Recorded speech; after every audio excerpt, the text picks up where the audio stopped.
Hey guys, I just want to go over this chicken brine.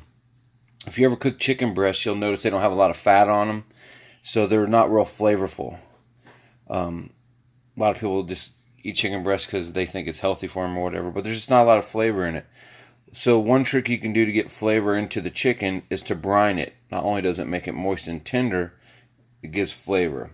So it's usually 2 gallon batches, but I've got the recipe. It's a half a gallon. Sorry, 1 gallon right now. So in that 1 gallon, slice 2 lemons in half. Throw it in there. Throw in your half of clove of garlic, flat leaf parsley, about a bunch, chopped up rough. 4 or 5 sprigs of thyme, chop it up as well. About 10 bay leaves. 1 cup of kosher salt. About a half a cup of honey. And about a tablespoon of black peppercorns. Bring it to a boil and then let it cool.